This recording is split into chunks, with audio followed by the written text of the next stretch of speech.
estamos ya, hoy es junio, estamos ya hoy empezando bueno, es 2 de junio, y con esto ya empieza la mitad del año y empieza ahora sí ya la cuenta regresiva para las elecciones de 2024. Mi querido Jesús Pérez Gaona. Bienvenido. Jonathan, gracias. Pues justo vamos a hablar de municipios ahora. De municipios. Elecciones municipales en España. Elegí el tema precisamente por la actualidad del ascenso de la derecha en España y su impacto en el país.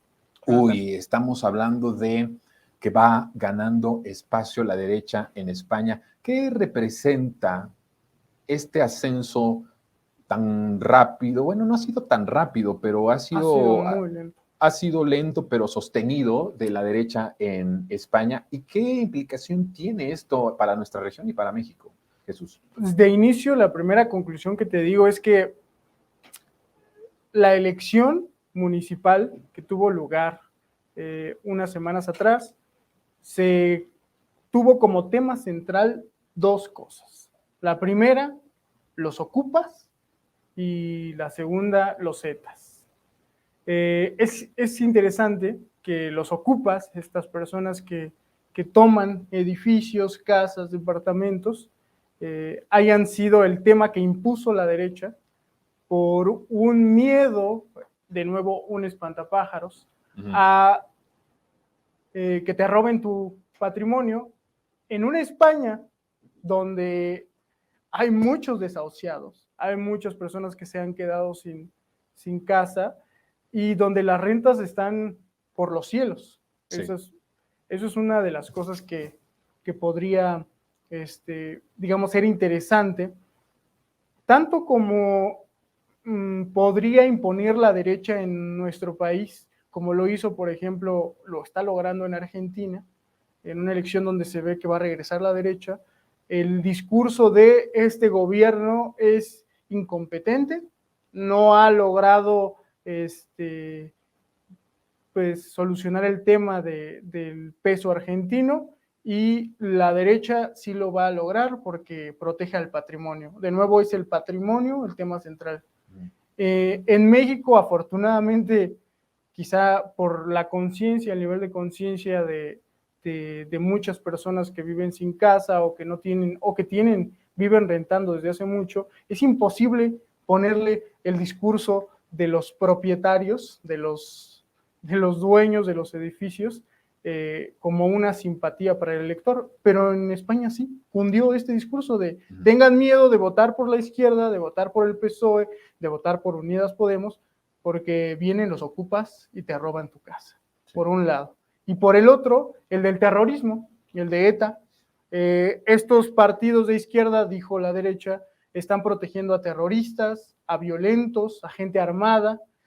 Por ello vota por nosotros, que somos el orden, que somos la ley, que garantizamos una forma de vida en España que es la que tradicionalmente, así se dice, tenemos, y que es la de la protección de la familia, en contra de la interrupción del embarazo, en contra de las familias homoparentales, etc.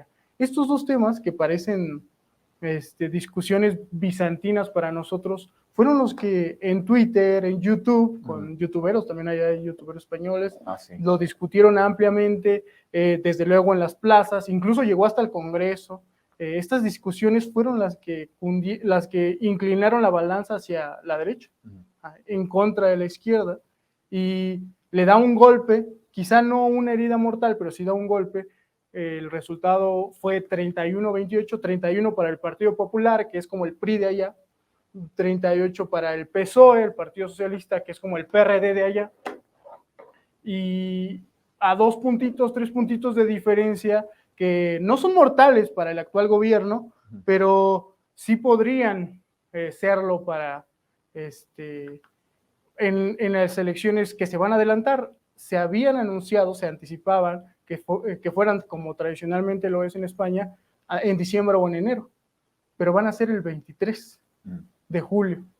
Y con ello, las campañas le podrían dar una oportunidad a la izquierda. Si quieres te cuento cómo es esa oportunidad. Pero a ver, esto está pasando en España a la par que también está sucediendo en América Latina. O sea, estamos viendo un El ascenso ascenso. de una derecha cada vez mucho más violenta, cada vez mucho más Sí. recalcitrante, antiderechos completamente. Bueno, es que siempre ha sido antiderechos, pero ahora vemos esta amenaza. Lo vemos también recientemente en Chile, ¿no? Con la cuestión también de su constitución, que al final va a quedar y me decía Jaime Cárdenas a principios de semana que incluso si se hace una nueva constitución quedaría mucho más derechizada que la pinochetista. Entonces me parece que estamos en un proceso muy complicado y muy difícil en el país, y ver a España siempre es importante.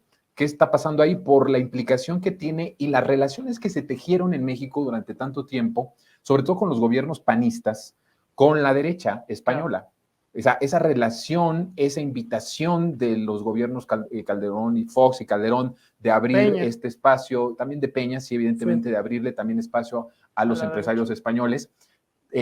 Indudable que tiene una correlación lo que pase políticamente allá con lo que se quisiera que pasara acá. Claro. ¿Cómo ves esa parte?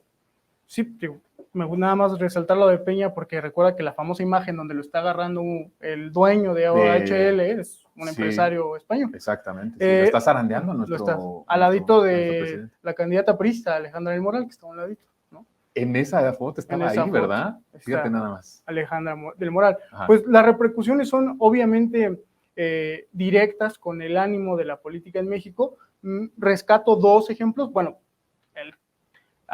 Felipe Calderón casi celebró el triunfo del PP allá en un tuit, en un famoso tuit, y como Margarita Zavala también dijo. Margarita Zavala ganó, como diciendo tenemos oportunidad. Ajá. Pero quien lo analizó ampliamente, abiertamente, que no es precisamente ese grupo, se llama Fernando Rodríguez Doval, que era el secretario de comunicación del CEN cuando Ricardo Anaya era presidente nacional del PAN. Uh-huh.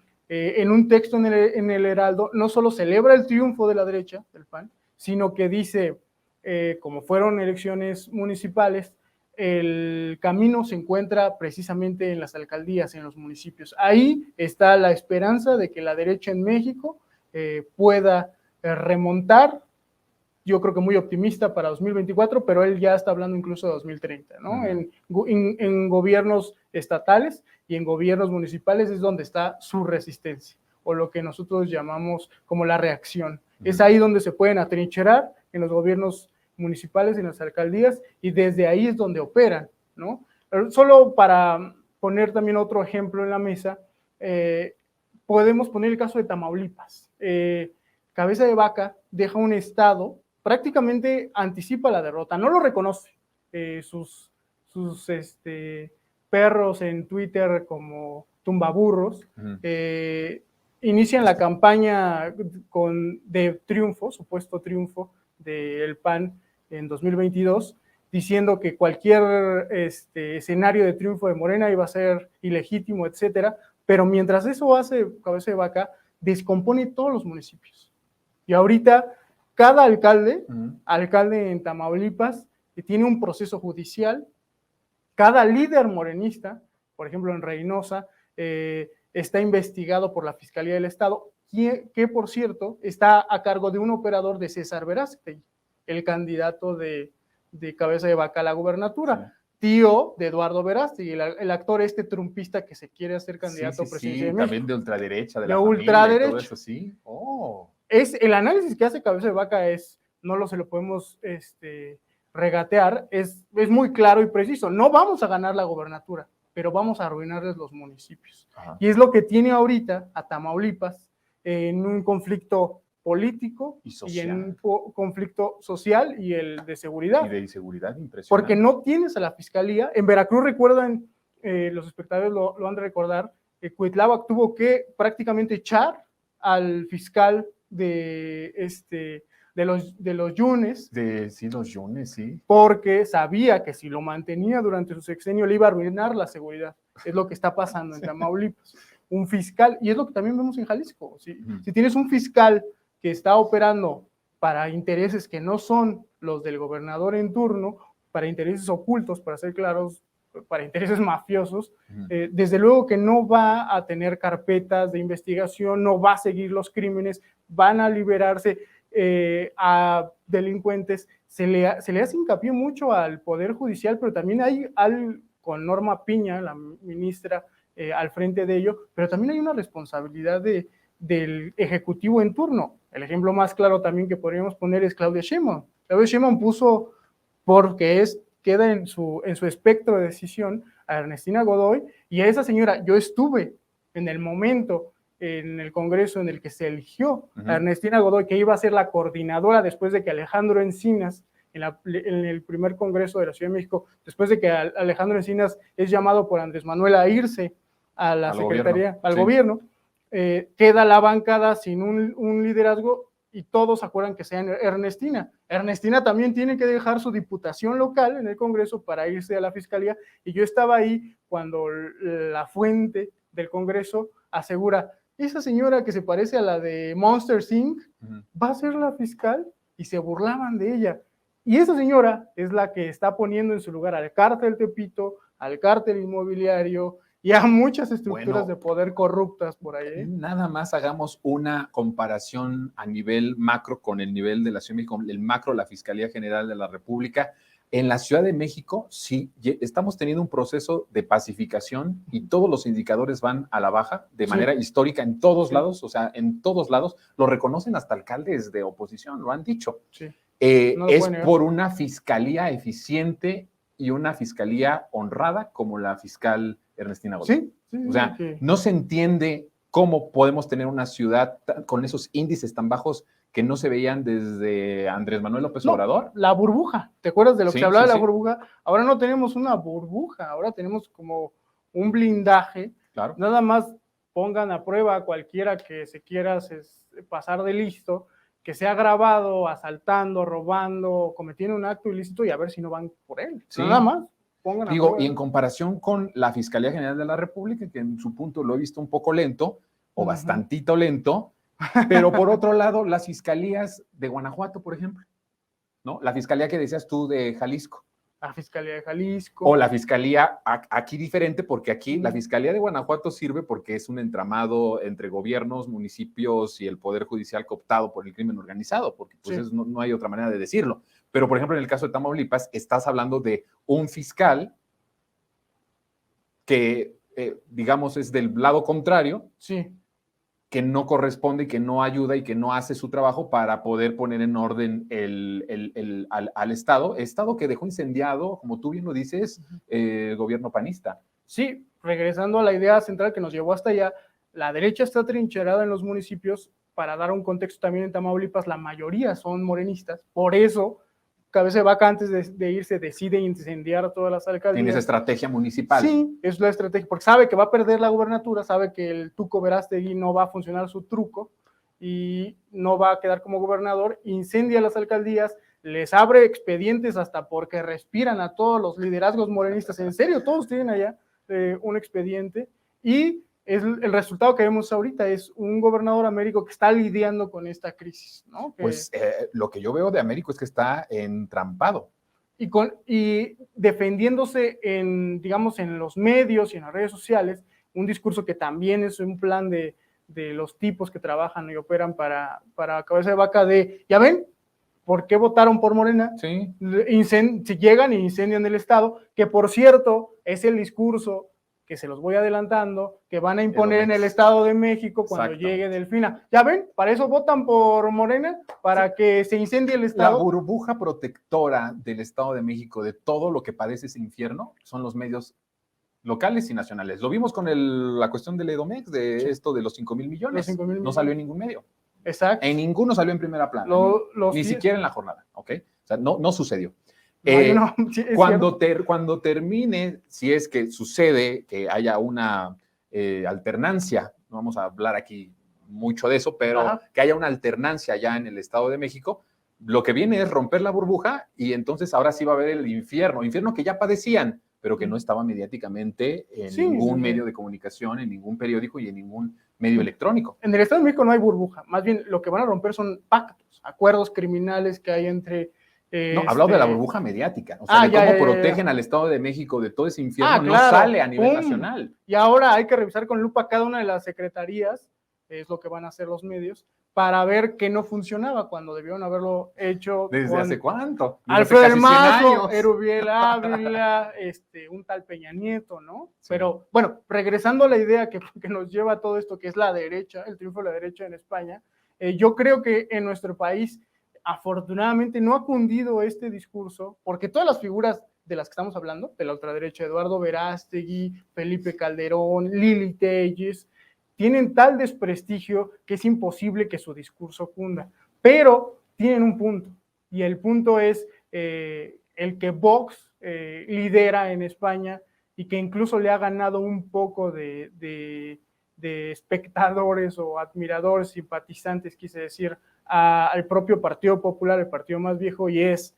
la seguridad y el nacionalismo como la fuente de los simpatizantes de la ultraderecha. Son ultra recalcitrantes, nacionalistas, apelan a unas tradiciones que quién sabe quién les impuso y que ya desaparecieron, como el de la familia, la familia nuclear que todos conocemos, que desde que yo soy niño, y yo creo que la mayoría de las personas nunca ha visto una familia perfecta, nunca ha visto una mamá, un papá y unos hijos perfectos. Siempre las familias son muy diversas, pero ellos dicen la familia debe ser así, la economía debe ser así, todo lo que no sea la economía de mercado es socialismo y fracasa, es Venezuela y fracasa, es Cuba y fracasa. Uh-huh. Y por último, la materia en el rubro de seguridad. Todo lo que no sea represión a través de policías, desalojos, golpes, palizas, es ser permisivo con la delincuencia. Estar con el narco aquí en México sería. Sí. O allá es... allá son los terroristas. Permitir que los terroristas trabajen o hagan lo suyo. Es un discurso que ya tiene esquemáticamente incluso teóricos al respecto, pero y que podemos nosotros analizar, pero que es extrañamente o quizá por lo mismo, cunde entre la población. Les encanta hablar de la familia, les encanta hablar de la seguridad y de la economía, en los términos de Venezuela, de terrorismo, de no al aborto y de no a Cuba. Eso. Va muy acorde a lo que decía yo en el monólogo inicial de este programa con respecto a la seguridad, y yo ya lo venía adelantando desde hace semanas que va a ser el tema central de las campañas en 2024 seguramente, en la parte de la inseguridad que, bueno, ya se ha documentado, ellos mismos provocaron, ellos son parte de esa violencia. Pero si en España el tema de la parte de los terroristas está muy interiorizada, ¿no? En el imaginario por lo que hay este avance de la derecha, ¿no? Al decir, es que la izquierda está vinculada a los grupos terroristas. Y aquí en México se ha venido una estrategia muy parecida, ¿no? No con los terroristas, sino con el crimen organizado. Uh-huh. Aunque también quisieron venirnos a decir que ya con todo esto de Estados Unidos a que también eran terroristas, acuérdate. Exacto. O sea, viene toda esta línea. Pero se ha venido diciendo, hay violencia porque el presidente saluda a la mamá del Chapo, ¿no? Exacto. Hay violencia por abrazos, no balazos, ¿no? Y entonces viene esta parte de decir, donde podemos entrar es decir que tiene nexos, que la violencia está imparable, y si el crimen organizado es parte de su organización, es parte de esta derecha, pues entonces empiezas a desestabilizar, empiezas a actuar de forma incendiaria, y entonces ya tienes un cultivo muy grave, socialmente hablando, hacia el 2024 o hacia 2030, porque como tú bien lo dices, tal vez 2024 ya no les alcance el tiempo, pero están planeando todo hacia 2030. Yo pienso que la peor cara de la derecha, porque ya va a ser una cara desesperada, completamente a rabiar. O sea, la cara de la derecha que vimos cuando logra López Obrador la presidencia es una cara en donde le dieron un madrazo del que apenas ahorita se están levantando. Porque no hicieron nada para organizarse políticamente, ¿no? Claro. La cara de la derecha que vamos a ver en 2024 es una cara que ya se despabiló del madrazo que le dimos y entonces va a empezar a accionar todas las vías violentas posibles para llevar al país a un nivel incendiario. Hay esa posibilidad que 2024 a 2030 tengamos la peor cara de la derecha, que es la derecha más violenta, más antiderechos, más corrupta, la que aplasta sin compasión a cualquiera que sea, mujeres, hombres, adultos mayores, no importa quién sea. Y eso es grave. Y se presenta lo mejor o lo más contagioso de este discurso, es que se presenta como que si no fuera de derecha o de ultraderecha. Como muestra pongo un ejemplo. En Coparmex propuso como candidato presidencial a un hombre, Gustavo de Hoyos, que promueve la pena de muerte, ¿no? Y y medidas coercitivas, pero lo más alarmante es eso de proponer la pena de muerte y que reconoce o se quiere asimilar o dice que un gobierno en México debería parecerse al de Bukele en México, ¿no? Es decir, Bukele, que se presenta como el gran... El Salvador. El de El Salvador, como el gran salvador de El Salvador, sobre todo en materia de seguridad, aunque si se pone uno a analizar lo que hizo con la economía y los bitcoins, fue un desmadre, ¿no? Por eso tanta publicidad con lo de seguridad. Es un discurso que le encantaría a mucha gente, yo creo, en los lugares más inseguros, Tijuana, Ecatepec. A ver, ese mensaje de la pena de muerte, a nosotros aquí nos puede caer totalmente descabellado y lo que tú quieras, ¿no? Como claramente un mensaje de una propuesta de la derecha, ¿no? De la derecha más horrorosa y monstruosa.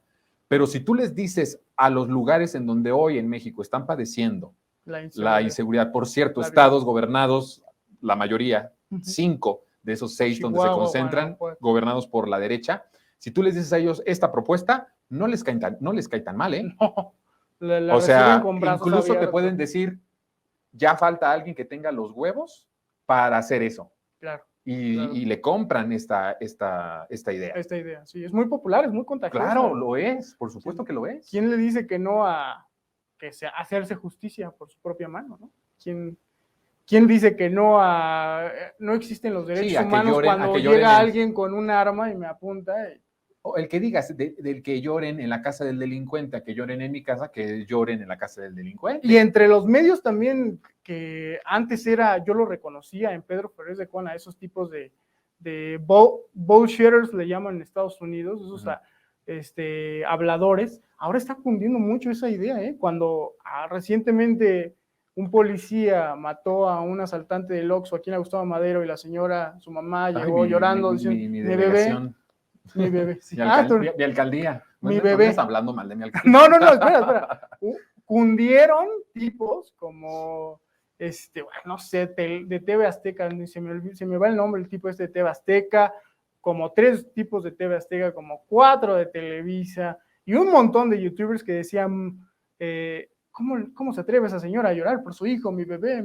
Sí. Y ese discurso está, de nuevo, impregnándose entre la sociedad de qué bueno que le dieron su merecido, que qué bueno que se hizo justicia ahora sí, lo iban a soltar, pero esos discursos debemos activar, como les decía la otra vez, nuestro detector de mierda a prueba de golpes, dijo Hemingway, y esos discursos solamente nos llevan no a una justicia, no nos llevan ni siquiera a un estado, digamos, igualitario a la igualdad ni a la democracia, solo nos llevan a lo que está ocurriendo en El Salvador, que un tipo se sienta todopoderoso. La última vez que a nuestro país hubo un discurso de la mano dura y de la guerra en contra del crimen organizado, nos metió en la peor catástrofe social que ha vivido nuestro país, en donde literalmente ya se perdió una generación completa. Sí.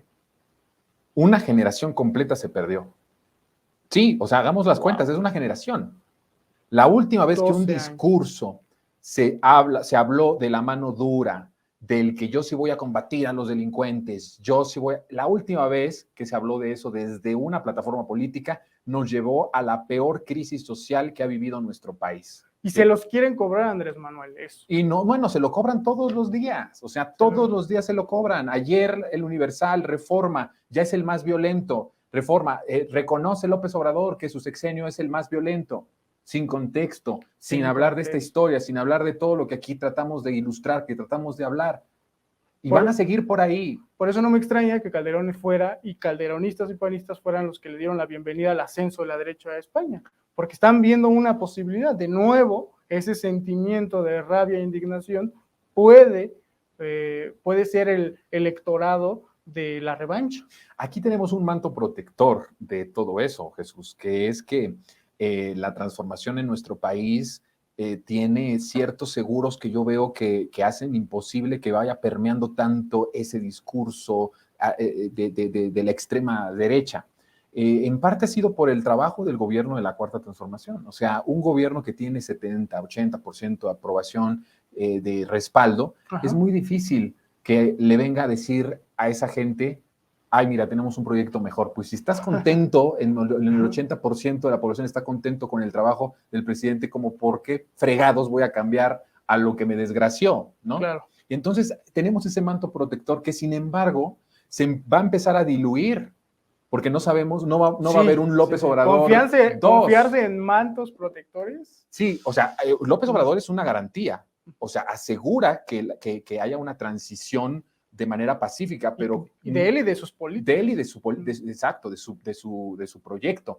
Pero estos están frotándose las manos porque en 2030... Para cuando caiga. Ya no va a estar López Obrador. Y todo ese sexenio vamos a estar ya sin López Obrador. Y entonces ahí sí es donde puede entrar este discurso y este arrastre de la derecha que viene de España, pero que también está muy metido ya en nuestra región latinoamericana. No, pues está conectado con Estados Unidos con Trump, con Brasil con Bolsonaro, con Argentina con Macri y Milei. ¿Se llama DeSantis? DeSantis. No, DeSantis, tan decirles que es igual o peor que Trump, tiene políticas antimigrantes, creo que es ¿no? peor, ¿no? ¿O cómo? Bueno, es que entre dos malos a cuál elegir, para mí son lo mismo.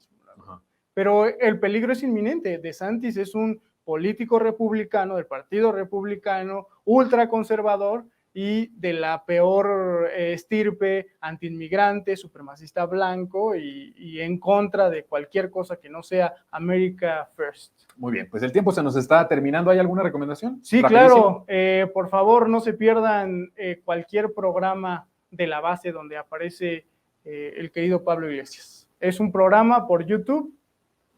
Véanlo y lo van a disfrutar tanto como Resentidos de... Imperdible a Pablo Iglesias en España. Muchas gracias, Jesús. Nos vemos el próximo miércoles o jueves. Ya no sabemos qué, pero bueno. Nosotros ya nos vamos. Gracias por haber estado con nosotros. Hasta mañana a las 3 aquí en Resentidos.